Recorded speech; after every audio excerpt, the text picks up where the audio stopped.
In this video, we're going to look at the subject of color correcting photos. We're going to take a very average photo and see if we can correct that photo and make it worthy of hanging on the wall. Of course, you need to bring your image into Photo Paint. You can either start in Corel Draw, of course, and then bring your image straight into Photo Paint, or you can acquire an image direct from Photo Paint, up to File and down to Acquire Image and choose Acquire. This assumes that you have a scanner and software already connected. In my particular case, my scanning software looks like this, and the important thing is that I've chosen a 300 dpi resolution because we're scanning in a photograph.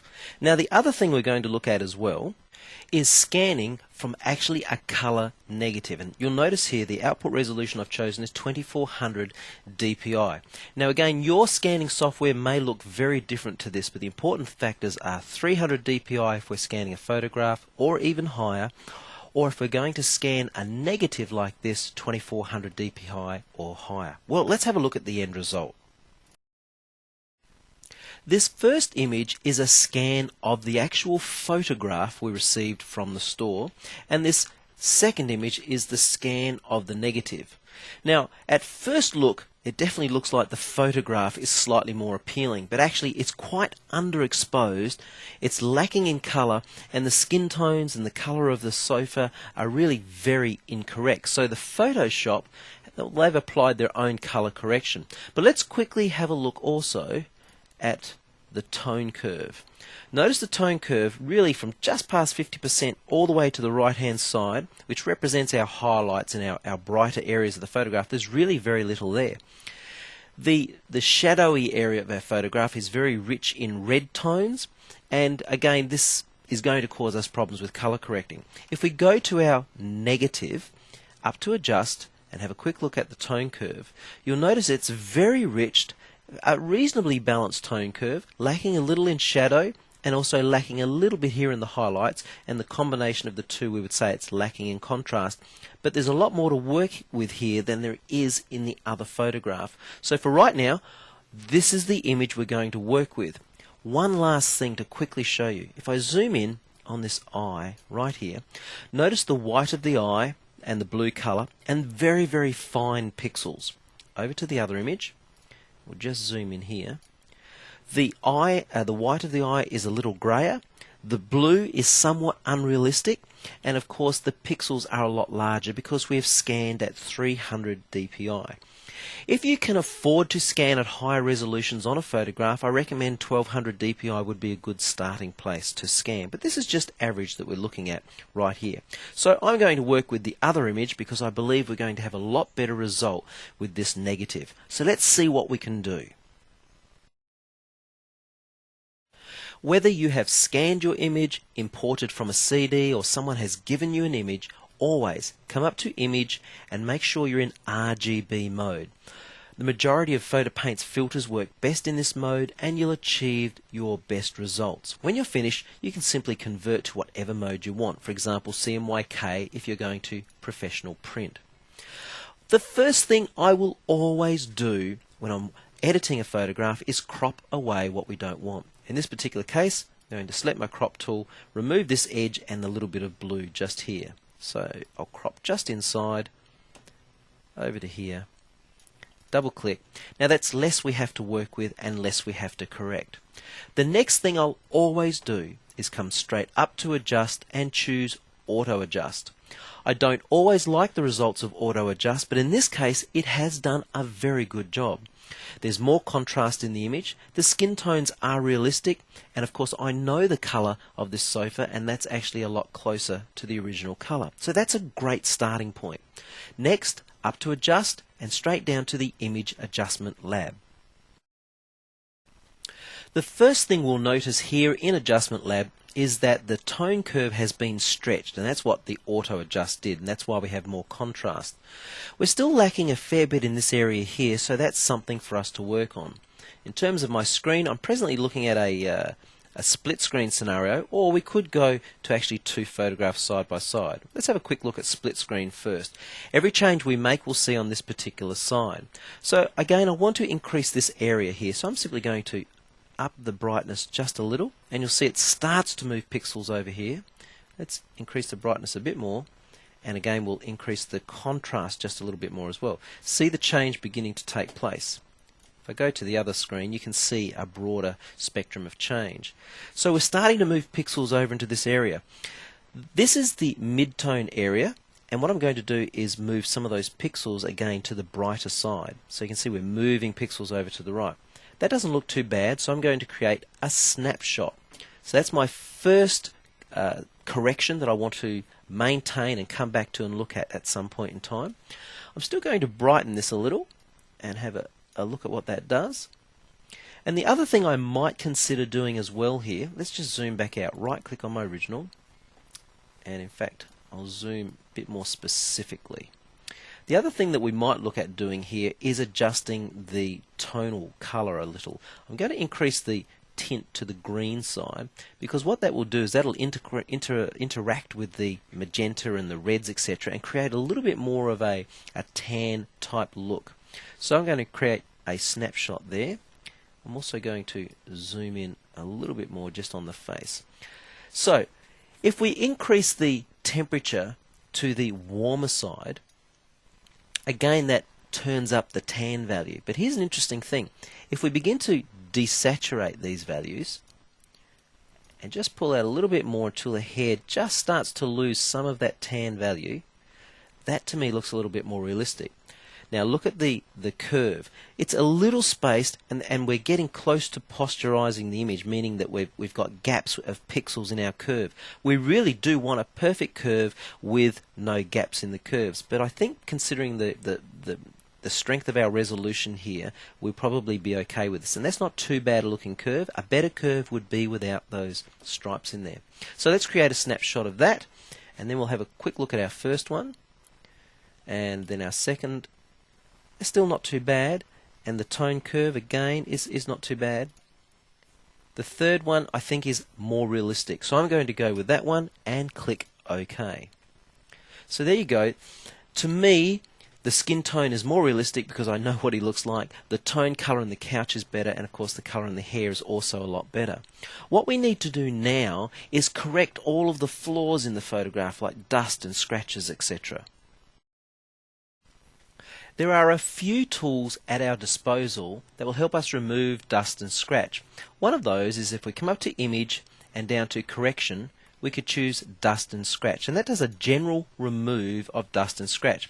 The end result can be a slight defocusing of the image, so I'm going to do this a slightly different way, and we're going to look at the tools that we have available here under the Touch Up Tools flyout. We've got a couple. First of all, red eye removal. We've got some red eyes here.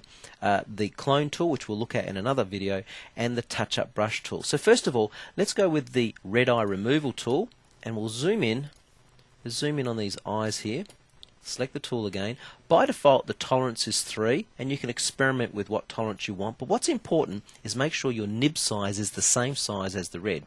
If I put my finger on Shift, mouse click, keep my mouse down, I can actually resize the nib, as you can see there. So just want it to be that fraction bigger than the red area, and click, and again I'd shrink down just a little here, and I might need 2 clicks, 1 click and 2 clicks. Now even though you can see just that minute red glow, when you zoom back out you really can't see it. So go back to F4. You see it's brilliant the way it absolutely removes that. What we're going to do now is we're going to look at the touch up brush tool. Effectively, the touch-up brush tool works in very much the same way as the dust and scratch removal. In what it does is it blurs pixels together. So let's zoom in a little bit here. I think that will make life easier. If we zoom into this area here, and again I'll select the tool, you'll notice my nib right there. It's best to have your nib just fractionally larger than the spots you're trying to fix. By default, medium will be set, and we could go a little stronger, higher, because we've got such a high resolution. Now, as I click on a spot, 1 click, look at that, the spot is being removed. Isn't that absolutely brilliant? So what it's doing is it's taking all of the pixels inside of my nib area, and basically it's blurring them together. So the little white spots are being covered by the pixels around it because their color is being blurred into that spot. So what I'm going to do is I'm going to go ahead and I'm going to spend 2 or 3 minutes and just touch up all of those white spots everywhere that you can see. And isn't that just brilliant, the way that actually works there? And I'll be back in a moment. I have spent around 3 minutes really just clicking on all of the little white dots in the photograph, and doesn't that now look like a much better image? One that I'd be happy to put into a frame right there. But what I'd like to do is show you a couple of other effects. In many ways, that is my finished corrected photograph, but I do think we can do a lot more with this. Let's have a look at what else we could do. I'm going to have a little bit more fun using the same tool, the touch-up brush tool. We're going to use it in a very different way. Make sure your strength is on absolutely the highest strength, and we want to go up to a setting of, in my case, I'll go to a maximum nib setting of 500. Now I'm going to use this to absolutely blur the entire background. Just try and stay away from the edge of the subjects. If you go over a fraction, it's really not going to matter. And what this will do is, as we blur the background, it'll actually make our subjects appear more to the front, but also they'll simply become more the focus of the image. Now all I'm doing is doing a lot of clicking, and then I'll reduce the nib size, finger on the shift key, and just click and drag my mouse back. Now all I'm going to do is just quickly go around the outside of my image like that, and I'll just go ahead and finish this off. I'm just in the last phases. I'm just zoomed in quite close, as you can see, and I'm just going around that edge, and this has taken me almost a minute, not too long at all. And I'm fairly much done there. And F4, maximum zoom. What do you think of that effect? Now I actually think that looks really good. It's better than simply having that sofa in the background. One last thing I'd like to quickly show you, and it's a quick mask and change of the background. So if I select the Mask Tools flyout, and we're going to just select the Magic Wand Mask Tool. We want to be in additive mode, which means every time we add a mask, it becomes part of the entire mask. So click additive mode, go with the standard tolerance of 10. We're simply going to click, and you'll see the mask begin to appear. Now click close to your subjects, but don't actually click on your subjects. Now this is relatively easy to do. Now as you can see, we've picked up the face color there, so Control Z, I'll undo that, and we'll just try to make sure that we avoid that. We've got it again this time, and we might just lower our tolerance down a little, because what the Magic Wand Mask Tool does is it samples the color that you click on. Just undo that until the face is gone. It samples the color that you click on, and then it goes and looks for colors within the tolerance range, and then it will add those to the mask basically. And there we go, that's a bit better. Now we've got a number of holes in here, which is very easy to work with. We go up to Mask, come down to Mask, Outline, and Remove Holes. How are we looking? That looks fairly good. It's fairly tightly hugged. Now I am doing this very quickly for you, and usually if I was masking something I would probably spend a little bit more time, but I just want you to get the idea. I want to blur the mask just a little so that it doesn't affect our subjects. Up to Mask, Mask Outline, and Feather. I'll reduce the feather down to around about 10 pixels, and we'll run on average. Click OK. Now what I'm going to do is turn off the mask display. These two icons up here, this one here, display the mask. Now if I turn it off, the mask is still there, we just can't see it. It'll help me to see the effect. Now what will happen is, as I apply effects to this image, only the masked areas will be affected. The area inside or outside of our mask is not going to be affected. Okay, up to effects, and we're going to come down to art strokes, and I'll quickly have a look at, for example, the dabble option. Click dabble, and this will create an interesting looking effect on the background. And what I might do is go with Ice Cube as the default, and let's see what it does with that. Of course we're working with a high resolution image, so it can take a little while. Look how that has changed the background and dramatically changed the picture. So I'll click OK. You know what, as a final, what I would possibly consider doing in this scenario is cropping that little bit further. I'll crop my image, a little bit of the cat's white area there, and of course make sure that your subject is perfectly center of your image. Double click, and that's our end result. What do you think? I think that looks absolutely tremendous. Okay, well in our next video we're going to look at how to repair a highly damaged photograph.